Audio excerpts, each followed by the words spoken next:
So thank you so much for coming back. I hope you feel refreshed from lunch.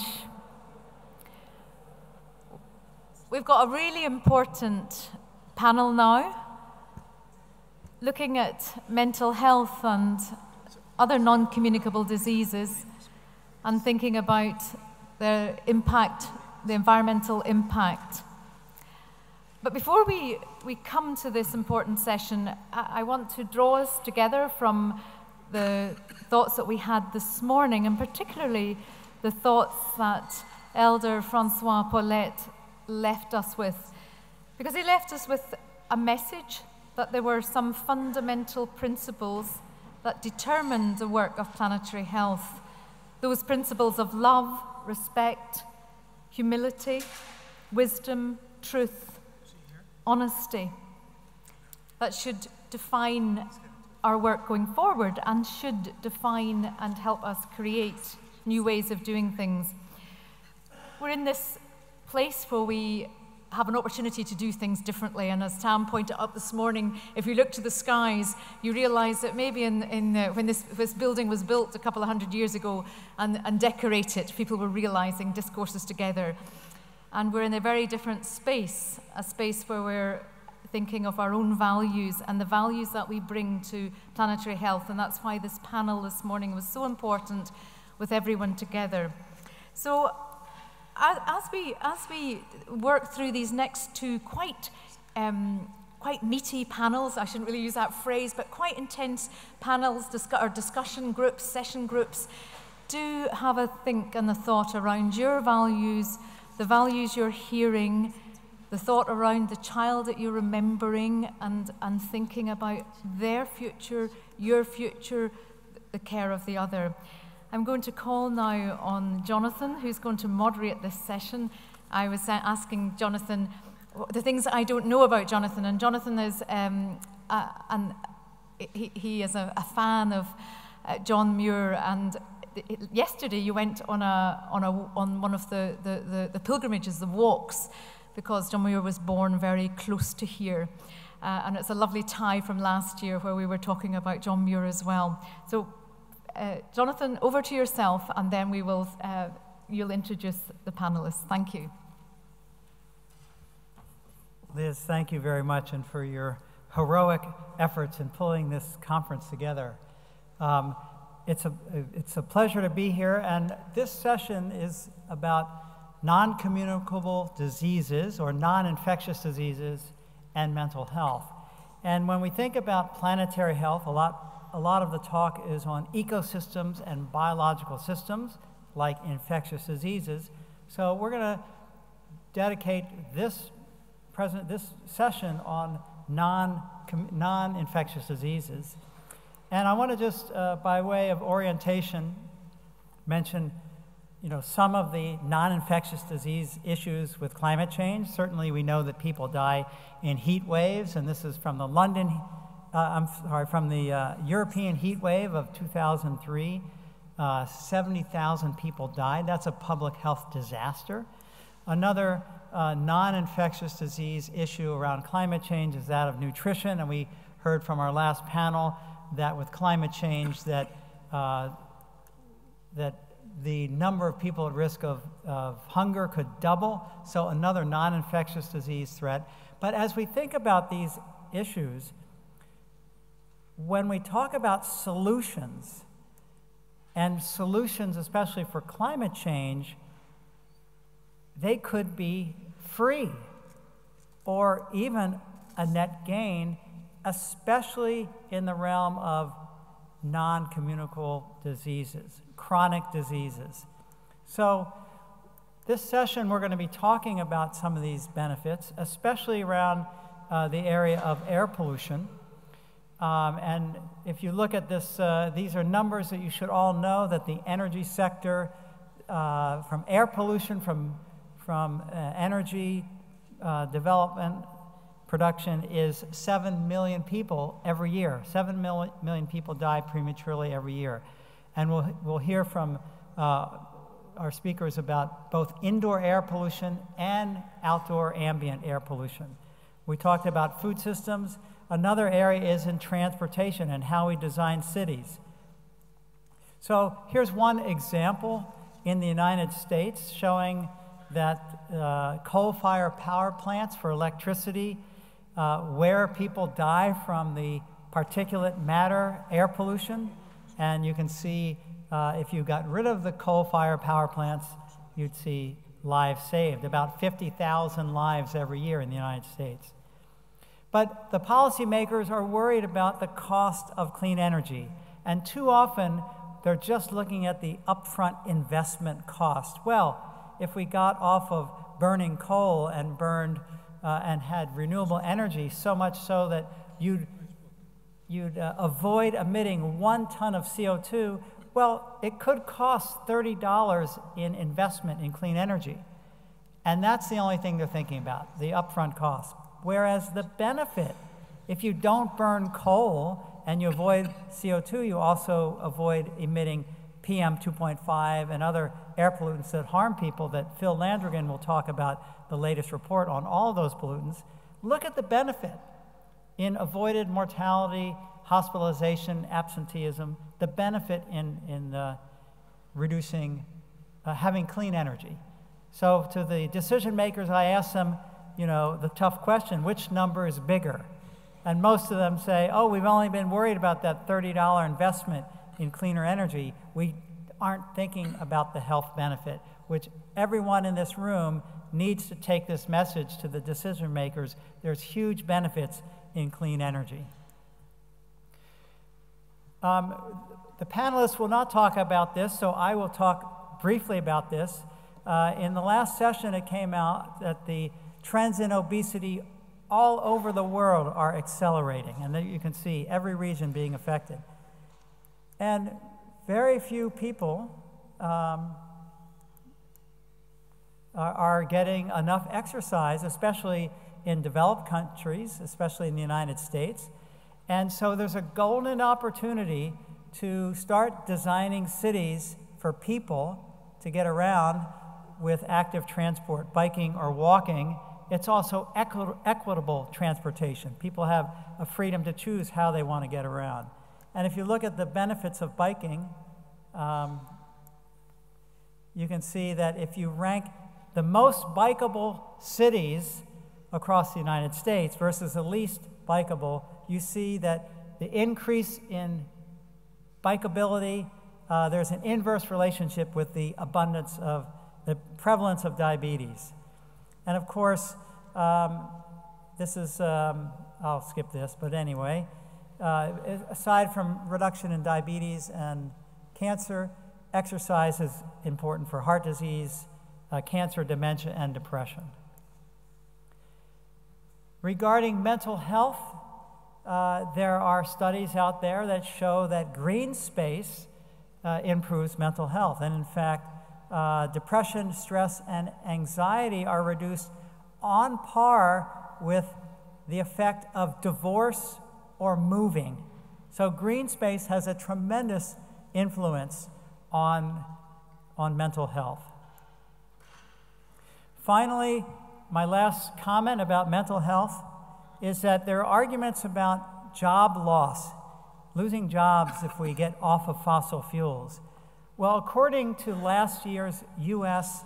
Energy and Employment report, there are 1 million jobs in the United States for renewable energy. That's 5 times more employment compared to jobs in coal, oil, and gas for energy combined.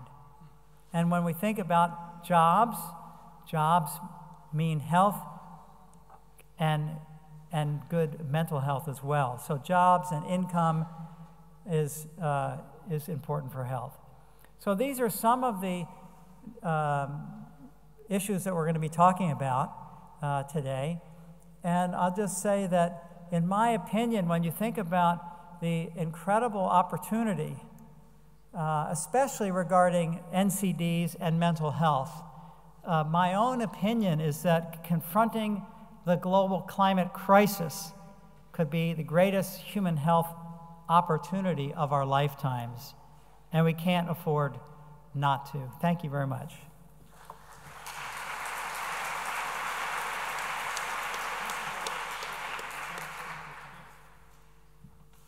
So for the sake of time, I'm going to let the speakers introduce themselves. Phil Landrigan, probably you all know of, but I'll let you cut to the chase on some things. But Phil Landrigan has been a hero in environmental public health. He's a pediatrician and has made major champion efforts in childhood prevention, childhood disease prevention, especially looking at lead and pollution. And he's going to be talking about the report that he led, the Lancet Commission on Pollution and Health, Conversations About Findings. Phil.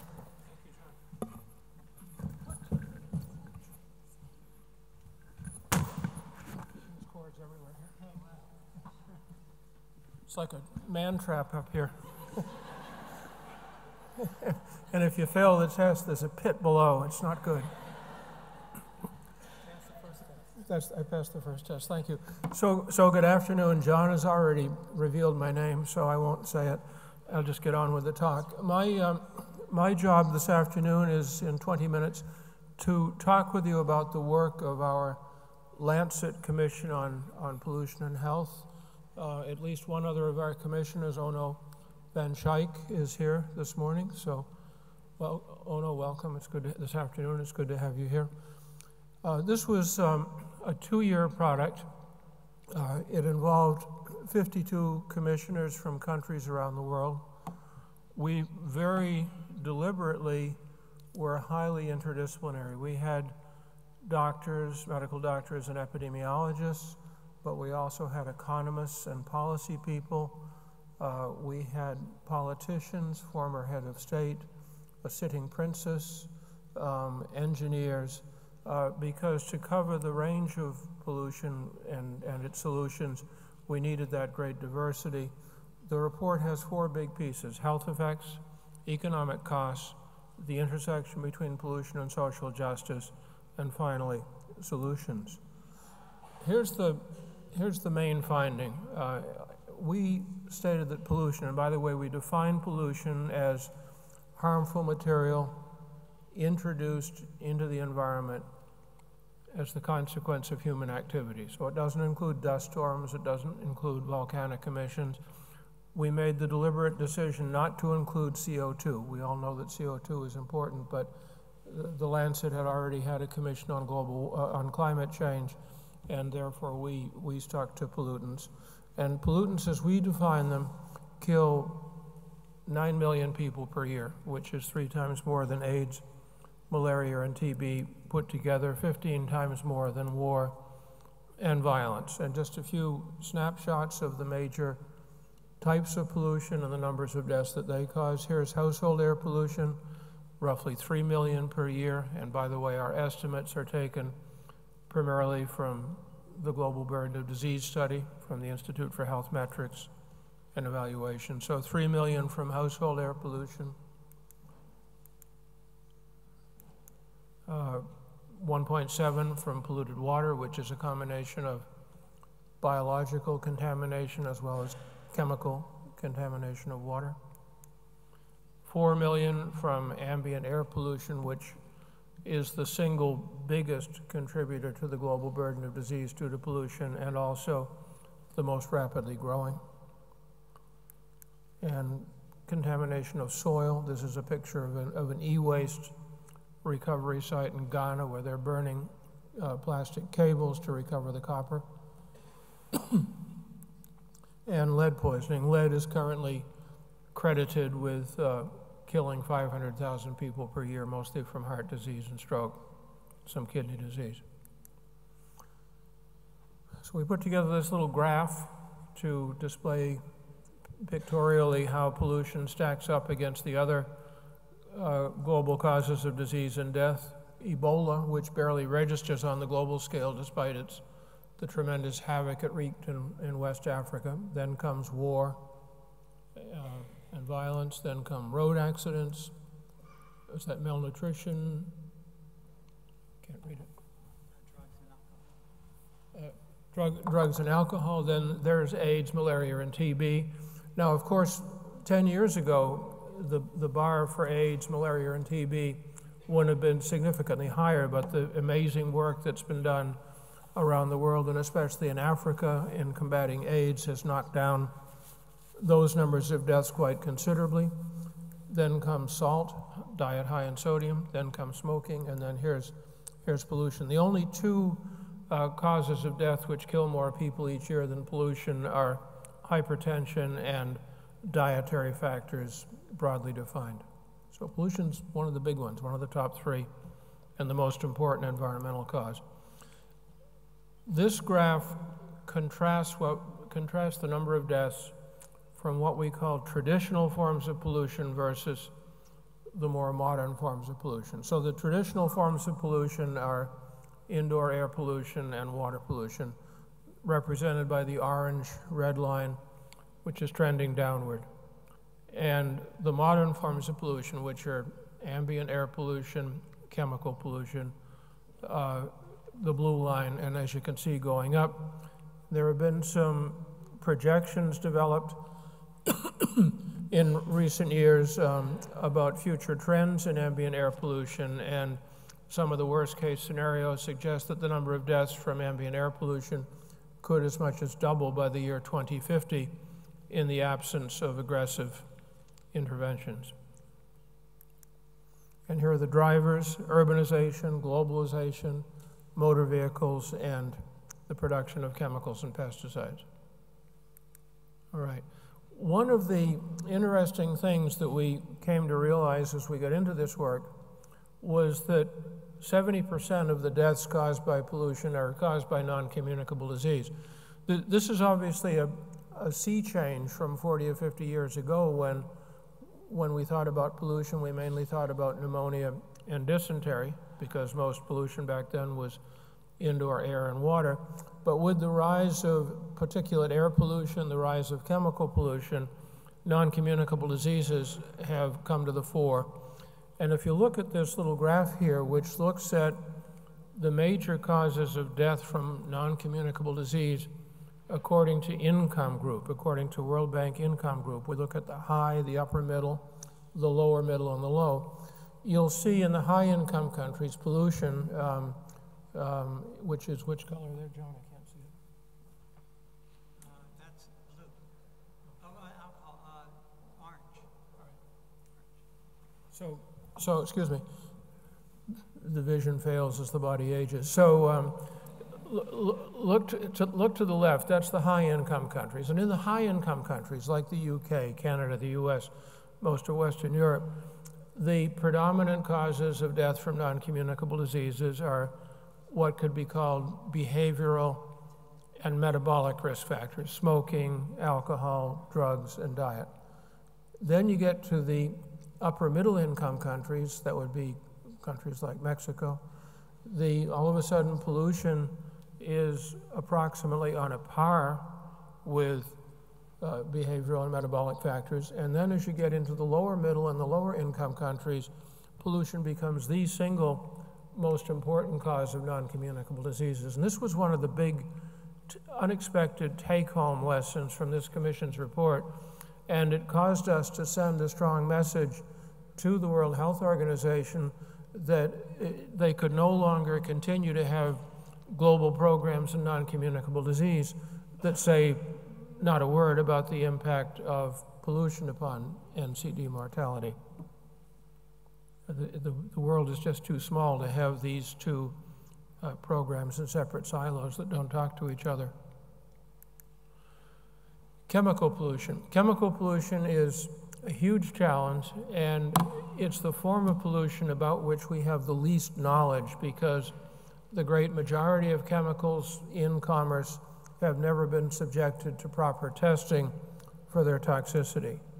And in the past, as the chemical revolution has progressed since the 1950s, we've had a series of disasters caused by the widespread proliferation in the global environment of toxic chemicals. Think of DDT, think of the chlorofluorocarbons that we heard about this morning, causing the hole in the stratospheric ozone layer, as just two examples. And our commission expressed the concern that there are a whole series of newer classes of chemicals that have come on markets in the it's the Scottish weather that have come on the markets in the past 1 or 2 decades, which threaten to repeat this history. These are chemicals that have been put into products, got out into the environment, have come into people, that are routinely detected today in all of us, and that have simply not ever been tested for their safety or their potential to cause disease and death. A very poor way to go. So we developed this pyramid, which we called the pollutome. Everybody, of course, has their own these days. There's the genome, there's the microbiome. We have the pollutome. And at the top of the pollutome are the 9 million deaths that we know are caused by pollution. Then in the middle, we have a number of deaths that we are quite sure are caused by pollution, but not yet absolutely established. For example, it's quite likely in the light of new data that lead is responsible for not 500,000 deaths per year, as I said a few minutes ago, but as many as 3 or 4 million deaths per year, because we now know much more about the toxicity of lead to the cardiovascular system at low levels. And then finally, at the bottom of the pyramid, we have the burden of disease associated with toxic chemicals that have never been tested. And just like an iceberg in the North Atlantic, we're concerned that the burden of disease in the unknown portions of the pyramid might actually be larger than at the top. John mentioned the economic dimension of environmental disasters.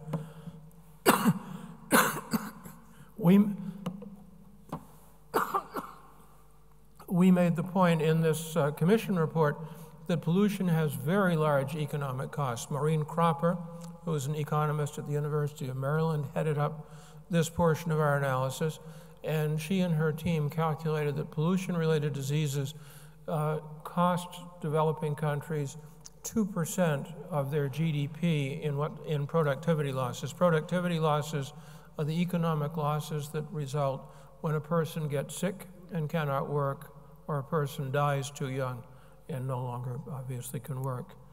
And then in addition to that, there are healthcare costs, and in heavily polluted, rapidly industrializing countries, those costs can be as great as 7% of the healthcare budget. There are environmental costs. One of the points that our commission made is that these costs are mostly invisible. What do I mean by that? Well, let's put it in context. When you go to the owner of a coal-fired power plant and you tell that person that he has to put a scrubber on his stack, he can tell you to the penny how much that stack scrubber is going to cost, how much the equipment will cost, how much the electricity will cost, and so on. But he doesn't have a clue, typically, what are the externalized costs, because what he's been doing over the years, as Andy Haynes said so bluntly this morning, is that he's been putting waste products into the air that we all breathe at no cost to himself. He's had the use of the Earth's atmosphere as a dumping ground for free, and then the toxic materials that he dumps into the Earth's atmosphere cause disease, they cause death, they cause environmental degradation. But the problem, from a measurement point of view, is that those diseases, deaths, and environmental disasters are spread across a broad area, across a wide population, across multiple years. And unless you've got good economists who are willing to work very hard, it's much more difficult to tally up those costs. But when you do tally them up and you get an accurate full cost accounting of the costs of pollution, those costs are usually substantially greater than the costs of pollution control or the costs of reductions in CO2 emissions. Our commission considered the nexus between pollution and human rights. One of the starkest findings that we came up with is that 92% of the deaths caused by pollution are in poor countries, low and middle income countries. And in all countries, they're disproportionately concentrated among poor people. And contrast this with the words of Pope Francis in his brilliant encyclical of a couple of years ago, Laudato Si', where he talked about the need to protect our common home and to protect the people who live in it, especially the poor. Bishop. Our commission concluded with a note of optimism. We said that pollution control is a winnable battle, that we have the tools today to do the job, and the best evidence for that is that the high-income countries have largely done it. We've cleaned our air, we've cleaned our water, our rivers no longer catch on fire. The big components of successful pollution control are law, it all begins with laws and policies, political will, leadership, and then technology backed up by enforcement. And successful policies absolutely must embody what's called the polluter pays principle, which is to say that if a person wants to put toxic material into air or water or put CO2 into the atmosphere, they got to pay for it. That has a chilling effect on the polluter. When they realize they can no longer pollute for free, they change their behavior. Money talks. And as Jonathan Patz intimated, pollution control can be very cost-effective. And we argued that these cost-effective control strategies that have been developed in the rich countries are ready to be taken off the shelf, as they say here in Britain, and applied around the world. Now, that doesn't mean it's easy. There's going to be political opposition and all the rest of it, different cultures, but the tools are known. Jonathan mentioned that pollution control and control of CO2 emissions can have great economic benefits. Let me give you two quick case studies to support that point. The first is a study done by the US EPA, not in this administration, which found that every dollar invested in the control of air pollution has produced a $30 savings, economic savings, most of that in healthcare costs averted. That's an enormous return on investment. And secondly, the removal of lead from gasoline, which has now taken place in more than 150 countries around the world, has not only reduced airborne lead levels and reduced blood lead levels in kids, but it's also had the benefit of elevating the mean IQ, the mean intelligence of entire populations. And that has huge economic effects, because when you have a population of more intelligent children who grow up to be more intelligent adults, they're more creative, they're more economically productive. Now, we all know very bright people who are not very productive, and we also know of not such intelligent people that get elected to high office. But at least as a general principle, more intelligent people are more creative and more productive. And in the USA, we calculated that the removal of lead from gasoline has returned $200 billion to the American economy each year since 1980 in the form of the increased productivity of a generation of more intelligent children. To further expand upon this linkage between pollution and the economy, this is a slide reproduced from New England Journal of Medicine a couple of years ago, saying that pollution control is compatible with economic growth. You know, we often hear that pollution control will kill jobs, pollution control will kill the economy. Not true, simply not true. The uppermost line on this graph here is GDP, gross domestic product. And in the USA, since 1970, GDP has increased by 250%. The lowermost line, below the dotted line, is air pollution.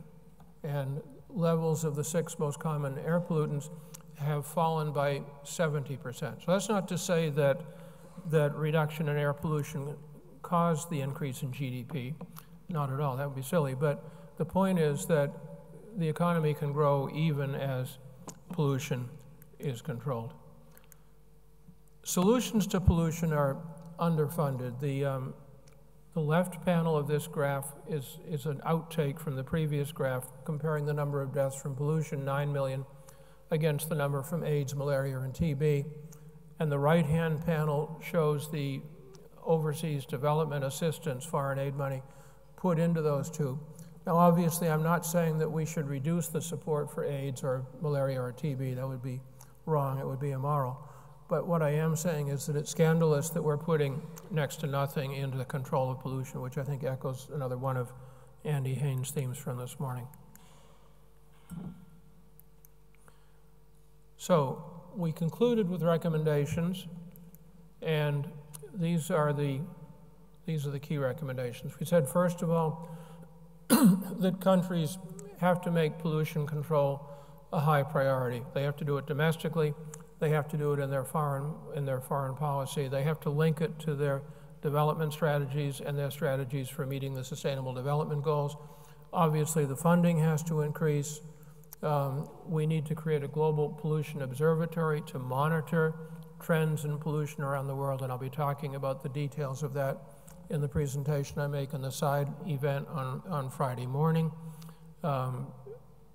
And finally, we need to do research to, especially on chemical pollutants, to better elucidate the links between pollution and disease.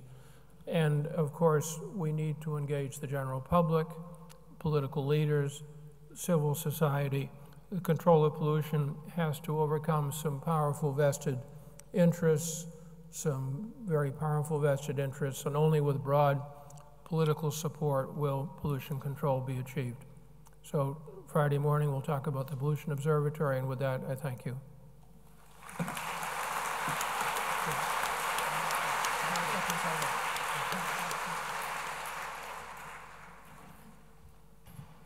Phil, thank you very much. Our next speaker is Ruth Doherty, who is a professor in atmospheric sciences here at the School of Geoscience at the University of Edinburgh. Ruth.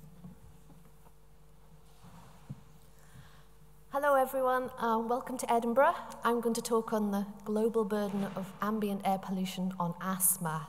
And this is work that's done by Susan Annenberg. She's at the George Washington University at the USA. She led a team of researchers with funding from NASA and their health air quality team. And I'm giving Susan's talk because she can't get out of teaching today. So I'm Ruth Doherty, as I said, and I'm the local person on the team. Okay, so asthma, the most prevalent chronic respiratory disease worldwide. So according to the Global Burden of Disease reports, affects 358 million, if my eyesight's good enough, and 14% of the world's children. And the top 5th disease, no matter if it's in a low, middle, or high-income country. So let's talk about these two factors, asthma and air pollution. Sorry, the top of my slide is cut off. I hope you guys can see it. So asthma on the left. It's okay? Just this slide, okay.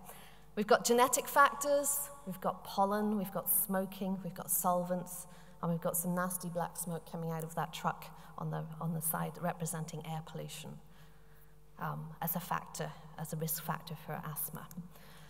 And then let's think about this, daily disability adjusted life years, DALYs, and factors.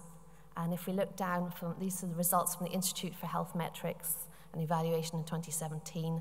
We look down this 2016 ranking, we can see that the number 6 cause of factors that influence DALYs is ambient air pollution. But if we mine into that a little bit more in detail, these DALYs that are calculated from air pollution are associated with a number of diseases: stroke, ischemic heart disease, COPD, lung cancer, acute lower respiratory infections, but asthma isn't included in this calculations. And we feel that's the key gap, and we wanted to, that was the motivation for this study. So Susan's question, and the question the team wanted to ask, is what is the fraction of asthma incidence and exacerbation? Let's switch those down to asthma exacerbation in terms of emergency room visits and incidence in terms of new cases that is attributable to ambient air pollution. So this is quite a busy slide, but this is just our methodology. So we have blue boxes on the left-hand side, population, asthma prevalence, incidence rates. And Susan and her team conducted a survey across 55 countries to work out rates of emergency room, that's ER visits among asthmatics. Those data combined together to produce the purple box, which is the number of asthma emergency room visits and new asthma cases. So now we have the baseline data on asthma, and now we want to look at the attributable fraction due to air pollution. So now we go to the red boxes, you can see, and we've got the exposure of the air pollutants. Particulate matter 2.5, that's aerodynamic diameter less than 2.5 microns that can be inhaled deeply into your lungs. We've also got gases that are oxidants and again irritate the lungs, and ozone and nitrogen dioxide. I might refer to it as Ni2 if I'm not thinking. So these are our exposures, and we get the health effects by looking at the literature and established concentration response relationships from meta-analysis. I'll explain from that. We put all those together and we get the green box, which is the air pollution related asthma emergency room visits and incidences. And these are our equations, which you could ask me about later. So our results, these are, well, sorry, you haven't got our results first. I'll go back to the two red boxes, the exposure levels. So this is data for 2015. This is an annual average product, and this is by combining satellite data, model data, and ground-based monitors. So we have particulate matter on the top, and we can see some hotspot cities, particularly India, China, Middle East, and parts of Africa. If we go to the bottom slide, we see nitrogen dioxide. It's a shorter-lived species, so we can really start to pick out some cities, and we really just see the anthropogenic mid-latitude and world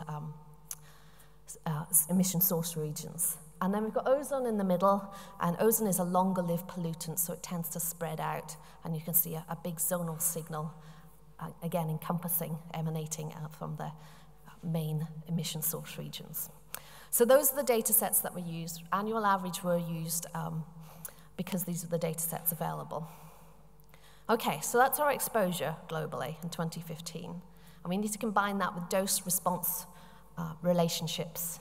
So here's our dose-response relationships for short-term exposure in relation to asthma emergency room visits, and this is all ages. So these are meta-analysis. On the y-axis, you can see the different studies and the different pollutants, and on the x-axis, you see the risk estimate. You can see the blue dot being the central value and the gray bars being the 95% confidence intervals, and you can see these risk estimates are for either 10 ppb increments for ozone and PM and NO2, or per 10 micrograms per meter cubed for PM 2.5. And we really focus on 3 different meta-analyses, and you can see they're in the blue table. You can see the wide coverage across different world regions. And note the Zhang study is mainly across Asia, and the Zheng study is a much wider study. Okay, so we combine those dose-response relationships and the exposure levels to produce our results for pollution attributable asthma emergency room visits globally in 2015. So on our y-axis, we've got the emergency room visits in terms of million. We've got ozone and PM on the x-axis, and the different estimates are from the different dose-response relationships from the different studies. And there was an attribution to anthropogenic, but I'm not going to go into that now. So what I want to explain is that let's now think about 15.3 million deaths in the Aureliano study. So 15.3, I'm used to talking about deaths a lot, sorry, about asthma emergency room visits in relation to exposure to ozone. So let's think about that globally. Let's split that into different world regions. And so we've got ozone on the top, particulate matter on the bottom, the different studies being the different colors, the different dose, and representing the different dose-response relationships. And then we've got the different World Health Organization regions across. So that 15.3 million equates to that blue bar on the top. That's 13% of global deaths in 2015 due to, global emergency room visits in 2015 associated with asthma. And so you can see there's quite a variability, particularly because of the use of these different dose-response relationships. And you can see as you move towards the right, perhaps, that there's some large numbers in some of the studies. And this always intrigued me, so these are World Health Organization regions. Southeast Asia includes India, which perhaps tells you about the high regions, and Western Pacific, sorry, my eyesight's not so great from here, includes China, which is why these bars are also very big. And just to note, the Eastern Mediterranean is also quite high, as well as parts of Africa due to dust. Okay, so those are our numbers for emergency room visits associated with asthma. So as a secondary outcome, we looked at new cases of asthma. There's no evidence in the literature for exposure to ozone with that, but there is some evidence from exposure to nitrogen particles, PM 2.5, and more evidence for exposure to NO2. And we can see that in this graphic. If we look at the y-axis, these are the different studies, and we can now see that we've got pediatric versus all ages. So pediatric for PM 2.5, for NO2, and then NO2 all ages. And on the x-axis, we have the number of cases.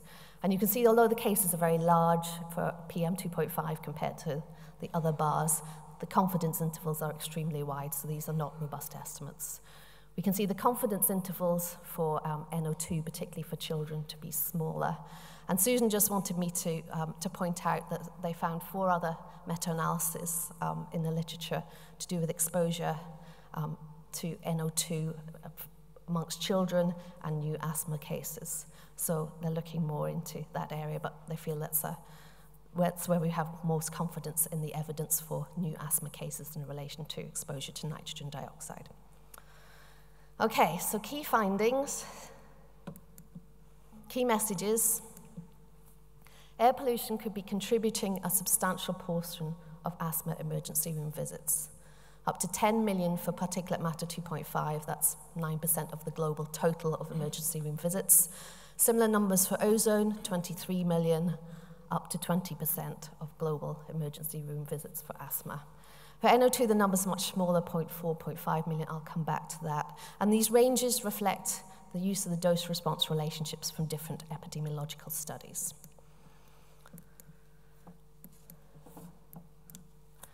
And if we separated out India and China into those countries individually, the global asthma-related emergency room visits due to exposure to ozone and PM 2.5, India and China India represents 23 to 30% of the global total, and China 10% of the global total of these emergency room visits. So some very large, high numbers, percentages in these highly populated regions.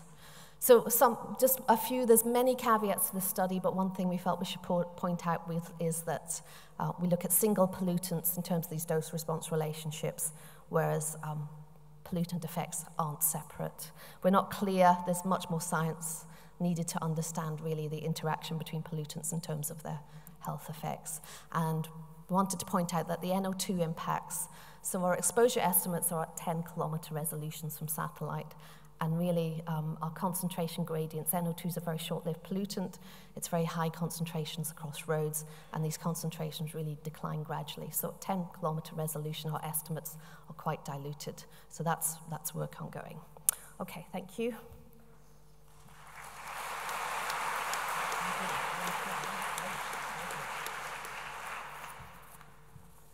Ruth, thank you very much. Our next speaker is Esther Budowins from Maastricht University, where she's a researcher with background in epidemiology. So, Esther.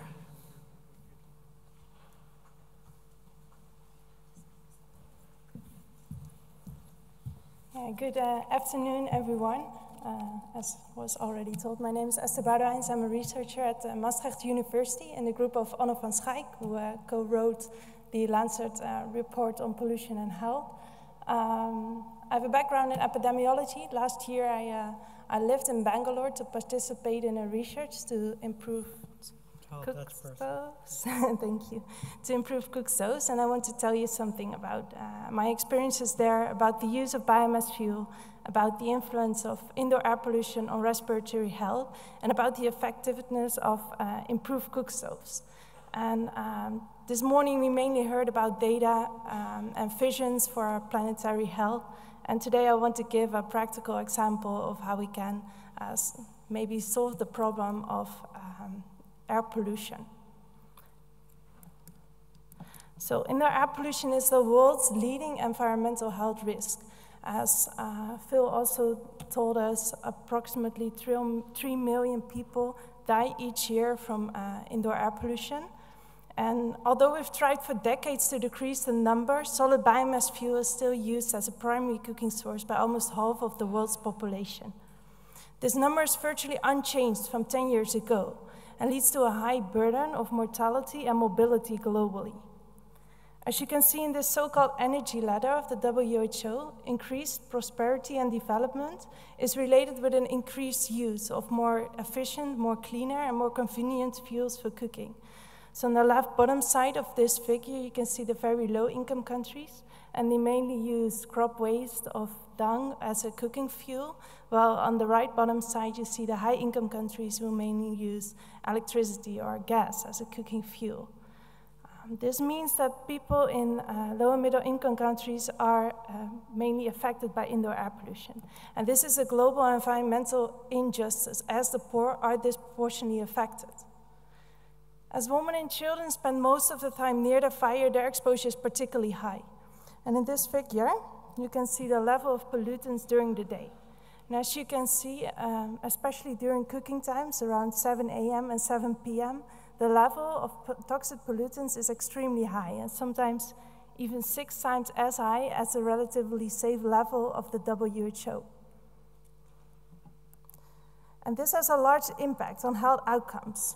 It influences, among others, the risk of acute respiratory infections in children and COPD in women. More than 50% of premature deaths among children under the age of 5 are due to soot. And women are 3 times more likely to develop COPD once they're exposed to indoor air pollution. But it has not only health impact on health outcomes, it also influences medical costs and lost productive capacities.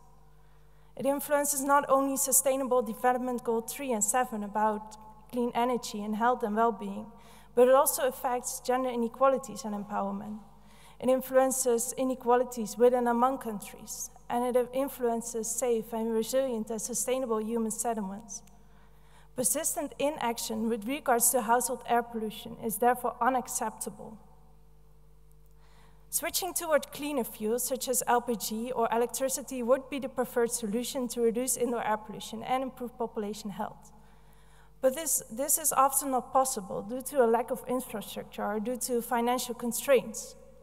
And this is especially the case in the so-called non-notified slums.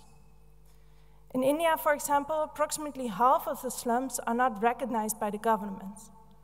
And they therefore face entrance barriers to legal rights and basic services, such as water and sanitation, but also to legal documents, such as ration cards for families who live below the official poverty line.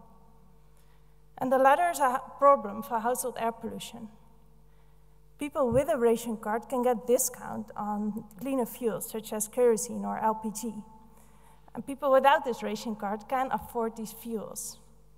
But in order to apply for a ration card, an applicant has to supply some form of residential proof. As these people live in a situation of informality, this is often not possible. People are therefore forced to continue using solid biomass fuels. It is estimated that in 2040, still 1.8 billion people will be reliant on solid biomass fuels for cooking. Several studies have indicated that improved cook stoves are much more cost-effective than switching to cleaner fuels. And they may therefore be the only affordable short-term solution in non-notified slums. Several studies have examined the effectiveness of improved cook stove programs. And some studies did not find significant results. But we recently conducted a meta-analysis in which we combined the results of all available studies about improved cook stoves. And this study was, yesterday evening we heard that the study was accepted in TORAC, so if you're interested you can read that in a few weeks, I think. But what we found, the result was that improved biomass cook stoves reduce respiratory and ocular systems, and they may reduce COPD among women. We therefore argue that improved cook stoves are effective to reduce our health burden and should be supported in low and middle income countries if no access to cleaner fuels is available. As far as we know, no studies have been performed in urban areas, while in 2030, an estimated 5 billion people will live in urban areas, of which 2 billion will live in slums. A considerable number of these people will still be relying on solid biomass fuel for cooking. Many differences exist between rural and urban settings, for example, the possibilities to cook outside. Project Axel was started a few years ago by Maastricht University and aims to develop improved cook stoves in slums in India. A fundamental difference with studies that were performed earlier is that the study is conducted in slums, and especially in these non-notified slums. But there's another special aspect to the study. Most improved cook stove programs have focused on improving health outcomes, perceiving local ecosystems, and reducing greenhouse gas emissions. And while these all give benefits, the rate of widespread adoption is relatively low. The choice to adopt, partially adopt, or reject and improve cook stoves also depends on social, functional, and cultural considerations. Therefore, in Project Axel, we developed cook stoves together with the local community and asked their feedback to create their own stove. And we did this to address issues of user needs, susceptibility, and sustainability. And the stove that is now developed is thus a result of co-creation and is really their product. On this left picture, you can see a woman who is asked to create her ideal stove with these building blocks. And on this picture, you can see the result, the final improved cook stoves. As you can see, the stove has 2 hobs, and people can thus cook 2 things simultaneously. The left hob is appropriate for foods that need to be prepared with a high temperature, for example, for boiling water. The right hob is appropriate for food that needs to be prepared with a low temperature, for example, making curry. And this is exactly in line with the wishes and the needs of the slum dwellers. The stoves are now finalized and are currently being tested in a large randomized controlled trial in 5 slums in Bangalore. We work together with a lot of international universities and with Indian institutes, such as public health centers and hospitals, to make this research a success. To conclude, considering that billions of people will be relied on solid biomass fuel for cooking over the next decades, and then especially in these non-notified slums, improved cook stove may help realize population health gains among women in low and middle income countries, pending the transition to using cleaner fuels. There is thus hope to improve this planetary health, and I hope this small example gives you energy and maybe new ideas and to also implement this. Thank you very much for your attention.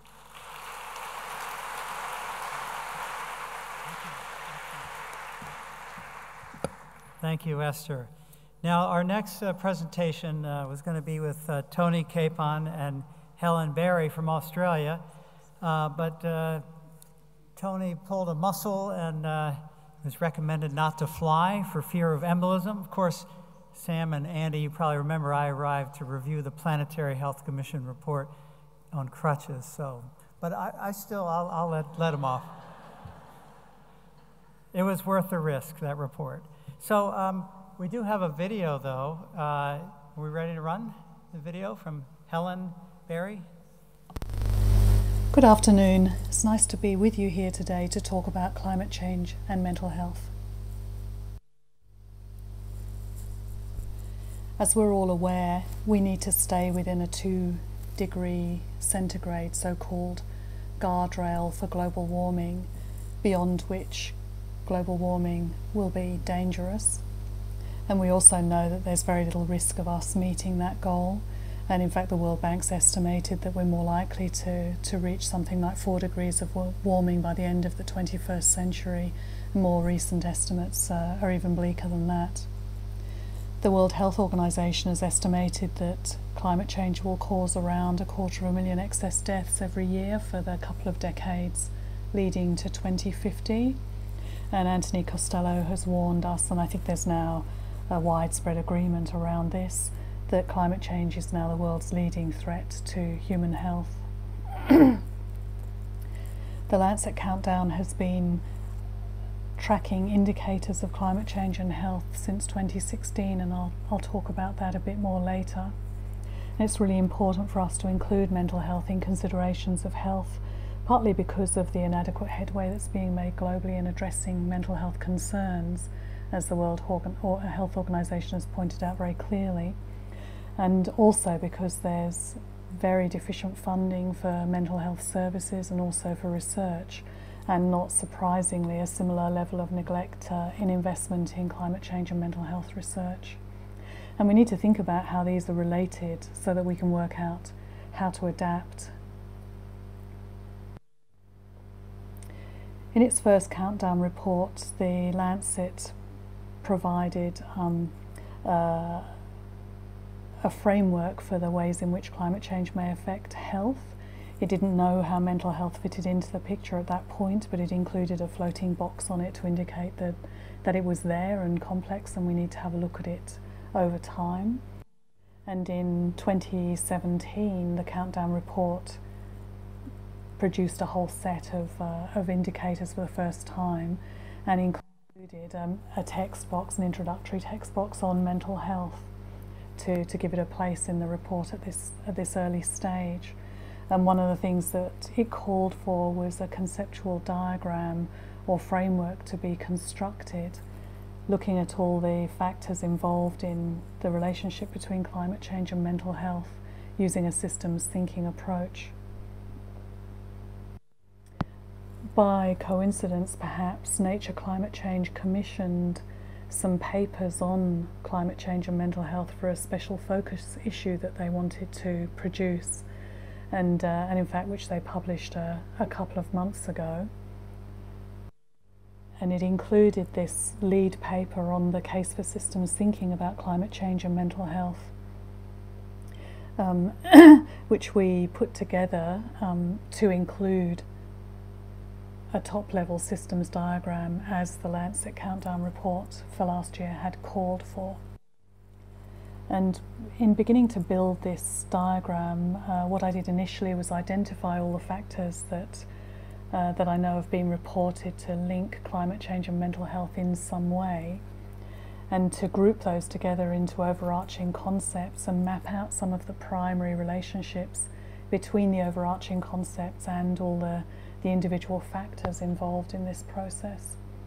And then to make this a more amenable, easily digestible diagram, then it was converted into a top-level causal process diagram showing how climate change influences mental health.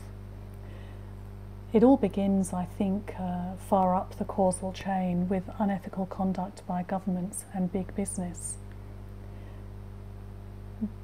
This is really about putting the profit motive and maintaining power ahead of all other considerations, and without regard for the influence of those kinds of behaviours on people and place and planet. And what that kind of conduct does is aggravate the root causes of mental illness, which include things like violence, poverty, war, and disasters. And of course, climate change fits very comfortably into that set. Climate change does lots of things, but at bottom, in terms of its influence on human well-being, it causes widespread destruction and upheavals, such as some of the examples that you can see there in the big ellipse on the right. These kinds of outcomes are secondary causes of secondary root causes of mental health illness, if you like, and they include things like food shortages and loss of agricultural land and sacred spaces, damage to infrastructure, forced displacement, and so on. And some of these have consequences that can have some direct impacts on mental health themselves. So, for example, people can lose medications during disasters, or they can sustain physical injury or psychiatric trauma, and so on. And these are risk factors for mental illness in their own right. The widespread destruction and upheavals also causes the next stage in this causal chain, which is to put pressure on public resources, including those related to health. For example, we can experience health workforce shortages because doctors and nurses are themselves caught up in the disaster. We can experience pressure on frontline responders. We know that disasters are hard for them to cope with, and this all leads to a lot of costs for reconstruction and recovery. And these costs have to be met somehow, and there's only a couple of ways that can happen, really. One of them is through increased taxation, and the other one is through reduced or lower quality services, and nobody likes either of those. So the end result of this is pressure on society and on individual communities and their capacity to function.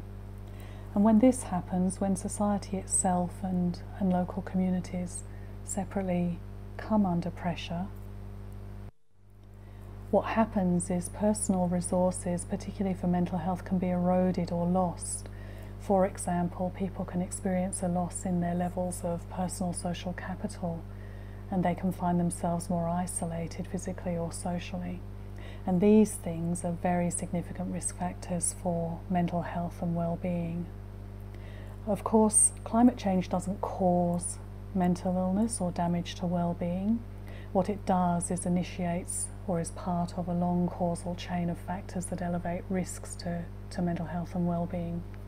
Whether an individual actually develops a mental illness depends a lot on their individual vulnerability and resilience patterns and their own histories, as well as whether they have recently been involved in a climate change-related incident, such as a weather disaster that has directly impacted them, for example, whether they've been injured in a flood lately.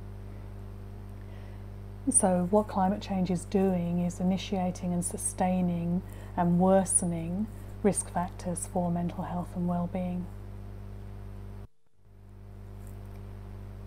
There's a lot of research that needs to be done in this area, and as we know, this area of research has been grossly underfunded. So what we're doing, a couple of things that we're doing to start the ball rolling, is to develop an indicator of climate change and mental health for the Australia countdown. So this year, for the first time, Australia is having its own country level report on indicators of climate change and health. It's one of 4 countries doing this for the first time this year, and it will include an indicator of climate change and mental health that I'll talk about shortly. The plan is to publish the Australia countdown at the same time as the Global Lancet Countdown report comes out this year, so that we can share communications and opportunities to promote findings and add to the general increase in interest and knowledge and understanding about the relationship between climate change and health and what we need to do about it. The Lancet Countdown itself this year will have another text box updating actions since the 2017 report, and that will include mentioning the Australian indicator and the country report for 2018, and the work that will go into looking at whether that indicator can be developed as a global indicator for 2019. So what we've done as a trial indicator for climate change and mental health this year for Australia is have a look at the mean maximum annual temperatures and adjusted suicide rates by sex for the decade 2007 to 2016 for all Australian states and territories.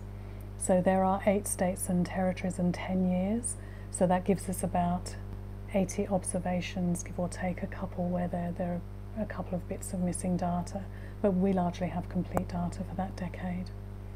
And what you can see here in the graph on the right is the relationship between suicide rates on the y-axis and the annual maximum temperature on the x-axis. And a couple of things stand out really obviously. Firstly is the difference between men and women.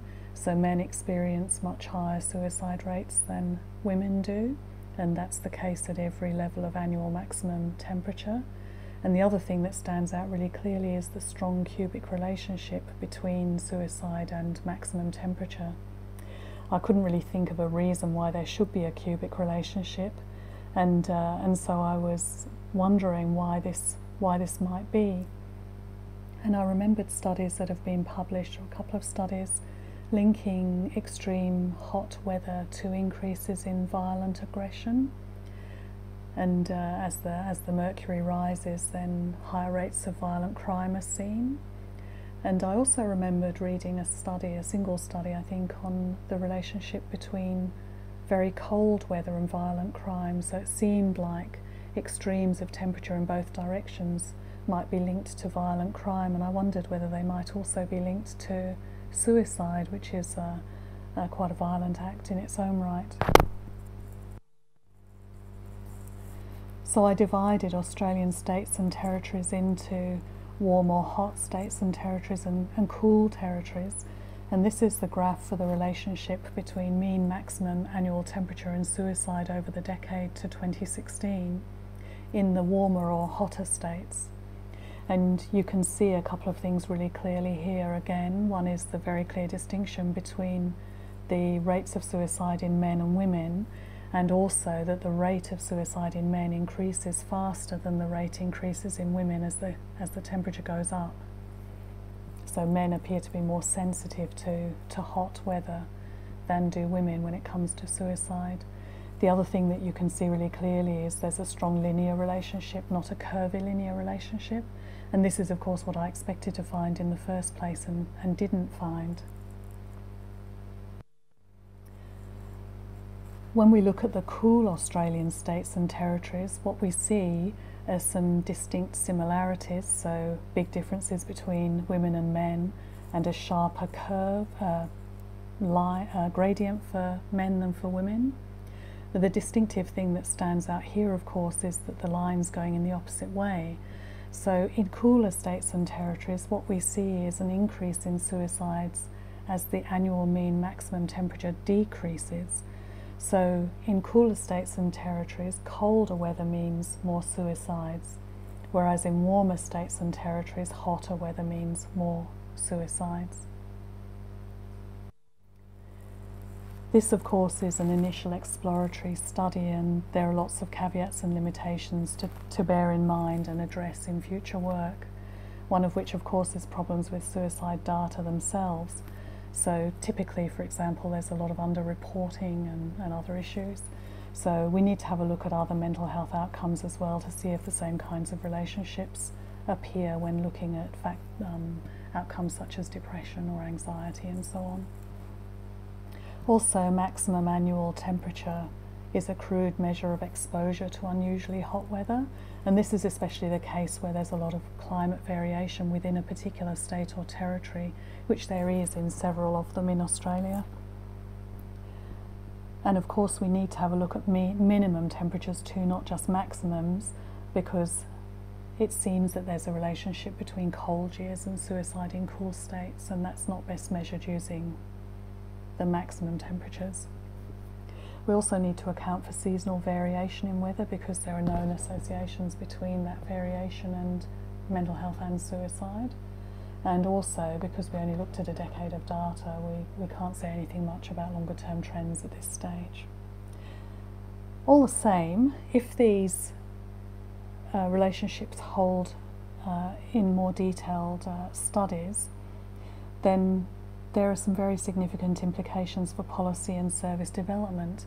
And I think this preliminary study does show that there could be some important interactions between gender, jurisdiction, underlying climate and suicide.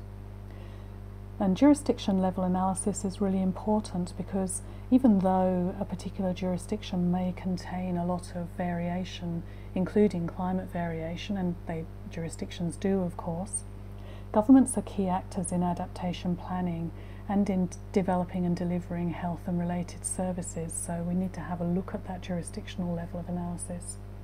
And also there's a link between government ideology and suicide rates. So in countries or states that have more right-leaning governments, suicide rates are higher. So what we're doing to follow up immediately on this preliminary work is a new study, which we'll also have a look at for its appropriateness for a 2019 global indicator for the Lancet report next year. And we're including maximum and minimum annual temperatures in relation to suicide. And we're also looking at climate zones across Australia, as well as climate zones within states and territories, which allows us to allow for those jurisdictional influences as well as for the influence of underlying climate. And we're also looking at which political parties were in power in each year in each of the states and territories, so that we can account for that ideological factor. Thank you very much. Under normal circumstances, I'd be really happy to take some questions now, but I'm probably asleep. So if you would like to follow up on any of this, please do feel free to send me an email. Thank you. Okay, so I know it's after lunch. You've been listening to a few lectures, and we want to have really great questions from you. So I'm going to give you 45 seconds to turn to somebody and come up with some of your key findings and questions. 45 seconds to just synthesize something and then come up with brilliant questions. So, on your mark, get set, go.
Ten-second warning, 10 seconds.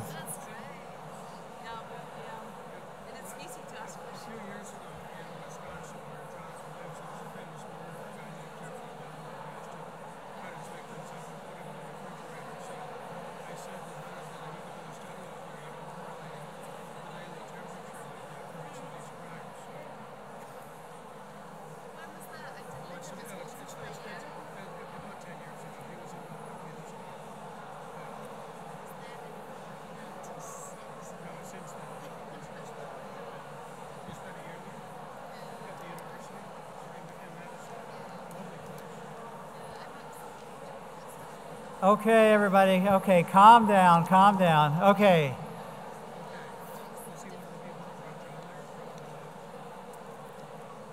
Okay, thank you for that engagement. So, what we're going to do is, because we want to hear everyone's questions, we're going to take a few questions at a time, and hopefully others will join. So, let's take one over here and one over there. Go ahead, sir. And please identify yourself. Yeah, Mahbub, ICDDRB Bangladesh. The session was exciting and important. Should I feel honored to live in a city which was awarded as a highly polluted city in the globe, Dhaka? So I am confused, like I am looking for a job to have a safer place, not for me, for my kids. So my question to Dr. Phil, I had the opportunity to see your talk during first planetary health meeting, and I don't see any changes in the association between air pollution and developmental assistance. No changes, so that we should shout differently. The donor, they can't hear us. I had a question about air pollution, PM 2.5, and mental health. I saw a paper out of the University of Washington about PM 2.5 causing psychological distress, and I wondered if that aspect had been looked into by the Lancet Commission. Thank you. Okay, why don't we go ahead and start with those two. So the gentleman from Bangladesh, if I understood you correctly, you picked up on the fact that there had been no increase over the past year in overseas development assistance for air pollution from the presentation I made in Boston. That's basically correct, and that's discouraging. But on a more optimistic note, I can say that there is ferment, at least some ferment, in the international agencies. UN Environment Program, World Health, and UNDP are talking to each other, moving pollution up as a priority. It's terribly slow. Dealing with the UN agencies is not fast, but they're good people. Their hearts are in the right place, and they're moving in the right direction. And I hope I'm not being too optimistic, but I think the discussion that's going on now will lead to increases in funding in the years ahead. If not, we're in big trouble. Okay, and PM 2.5 and mental health? I've seen a few studies linking different diseases such as Alzheimer's to PM 2.5, but I think I'll defer to the experts, but I think it's very emerging literature, and watch this, see how it develops in the next few years. It seems to become a topic that's being discussed.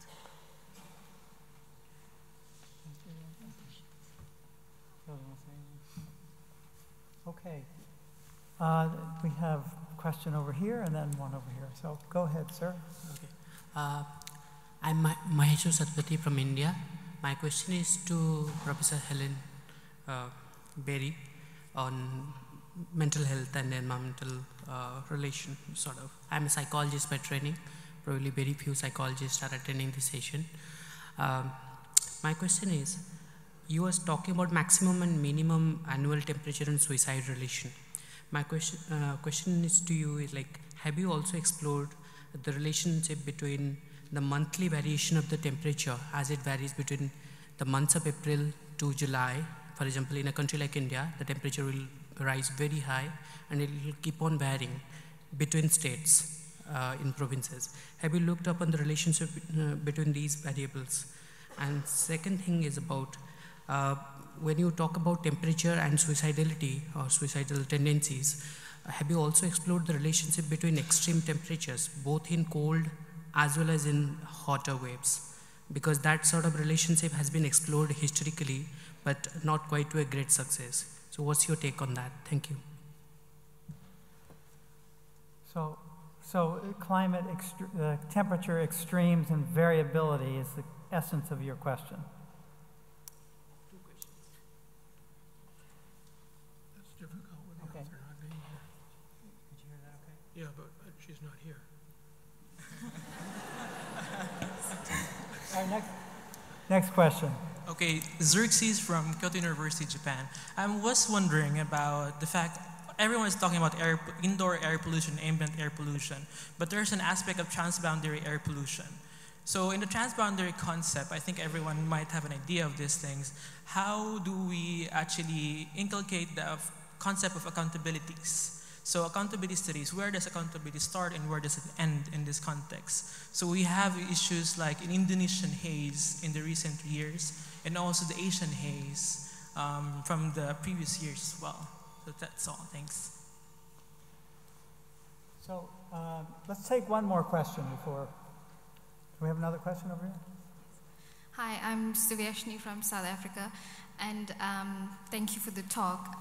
It's clear that we are moving towards this global environmentalism sort of need for action as well, but somehow we don't see that globalization in terms of accountability, and that speaks to the question just posed and the question posed earlier. Should we not be talking about, I mean, for example, you mentioned the polluter pays principle. Should we not be talking about the indirect costs when we estimate these or when we engage in these evaluations? Because surely children of Nepal, for example, are not adequately sort of engaged in these estimations of environmental pollution. I think there needs to be a greater narrative around sort of collapsing geopolitical boundaries, for example, when we estimate these environmental costs. Can we take one more? How about one more? Cathy Baldwin, University of Oxford. Is it possible that climate change might lead to the extinction of humanity if the planet at some point in the future becomes uninhabitable?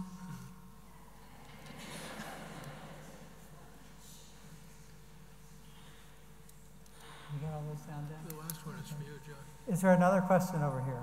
Let's take them all for now. Thank you. You mentioned the concept of polluter pays. I was just thinking about what happens when the polluter is the public sector and maybe a patient as well. My name's Sarah Walpole. I co-direct a network that supports educators to teach to 3 learning objectives that are endorsed by the General Medical Council. And I think you touched on the first and the third of these, which relate to the relationship between the environment and health, and the third, which talks about ethics and professionalism related to environmental topics. The second objective that we teach about is the impact of that the health service has on environmental issues, and the role of doctors in the health service in trying to reduce environmental damage to health. And I just wondered, particularly as a pediatrician, whether you could comment on that. Okay, I've lost track of all these, so I hope you've written them down. So, one person, one answer. Go. I can comment on the transboundary air pollution. You gave an excellent example of East Asian haze because it covers all of Southeast Asia and can be from forests. Indonesia can be affected by Thailand, etc. I've been involved for a decade with a UNECE task force on hemispheric transport of air pollution, and our role was to inform the Commission. And in terms of transboundary agreements, our role was to try and look at revisions to the Gothenburg Protocol, with methane being a key target. That hasn't happened as yet, but there's a key need, obviously, because the longer lifetime of the pollutant, the more it can travel, and the more pollution from one part of the world can affect another.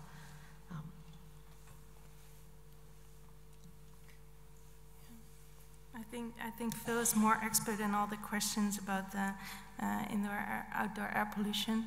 Maybe one short question to a comment. Can we also take into account the indirect costs of in the estimations? I think the Lancet Pollution tried to do that, but it's also very difficult. If I just apply it to my study, there are a lot of indirect results of improving the indoor or reducing indoor air pollution, but it's sometimes difficult to measure them. Yeah, but maybe we need to try to, of course, but it remains a challenge, I think. Phil, I think you had a couple. I have a couple. Let me start with the polluter pays principle, and Andy Haynes, who was a member of our Lancet Commission, was a very strong advocate for including that in the Commission's recommendations. So I guess the issue when you think about polluter pays principle is how do you capture all the costs, or to put it another way around, how do you set a fair price? And that's especially problematic if the pollution crosses boundaries and some of the impacts are outside the borders of the jurisdiction in which the pollution takes place. And I don't think I have a clear answer to it, but I think that the point is that you have the economists get to work in a very imaginative way and try to do what's been called full cost accounting so that they get as close to the correct number as they can. Then another question was what happens when the public sector is the polluter? Well, this is not a rare situation. Some of the worst contamination we have in the USA is at the government-supported military bases and nuclear sites. Basically, the response of government to these issues, the willingness of government to take responsibility for these issues is a fairly direct reflection of who's in power at a particular time, which means, in turn, that those of us who are concerned about the environment have to remember to show up for elections and to vote, because in the end of the day, the government is the instrument of the people, or at least it's supposed to be, and therefore those who elect the government can control the destiny of the government. Finally, I'll speak to the question that was asked by the same young woman over here about the health sector. The health sector is a major source of pollution in its many forms, as well as of greenhouse gas emissions, and at least in North America has been slow to act. It's interesting that many more, we just completed an analysis, it's just about to come out in JAMA, where where Emily Senai and I compared Fortune 500 companies to the health sector in terms of their stated environmental policies. And it turns out that the private sector is doing much better than the healthcare sector here. Something like 80 or 85% of the top 500 companies have environmental policies in place. I don't know how well they enforce them, but at least they exist. And fewer than a quarter of major hospital systems have similar policies. So it's clear that the health system has a way to go.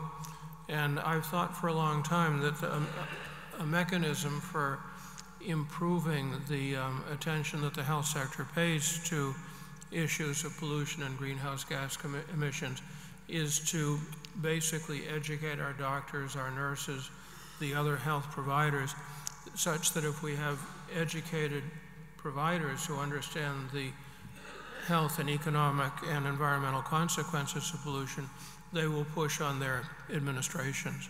And so we've been working hard on that to increase the education of our medical students and our other trainees in environmental health issues. Jonathan, I will let you answer the question of whether climate change can lead to the extinction of the human race.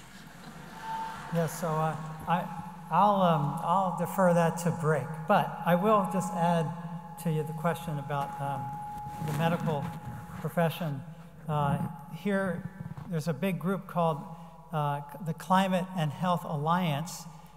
Jenny Miller and Nick Watts, they are at this meeting. And this is something that's worldwide. The healthcare system has come a long way. There's healthcare without harm. Kaiser Permanente is, all their hospitals are LEED certified. And there's a new summit in California happening in September. There's a pledge for 14,000 hospitals to be carbon neutral by, I can't remember when, but soon. So the healthcare sector is coming on board strong, but there's a lot to go. But don't forget that the Climate and Health Alliance is here and participating in this. So we're out of time. Sir, if you could ask your question, but we won't answer it. Just ask your question and then we'll wrap up. Thank you. I'm Charles from Marquette University. My question, I have a concern with how the public perceives the risk of air pollution, disease burden, and this is because in the case of HIV and AIDS, people easily understood the risk. But in the case of air pollution disease burden, the risk is very difficult to understand by both the public but also the politicians. So, and at the same time, some of the companies in chemical industries are also shooting down, the research regarding, chemical pollution and stuff. So, what are your thoughts on, how can we try to communicate the risk of pollution, disease burden to ensure that this is reduced eventually? Great, thank you. That is a fantastic question to end on, how all of us can take this and communicate better, communicate the science and the evidence much better to policy and forward progress. So with that, please join me in thanking the wonderful panel.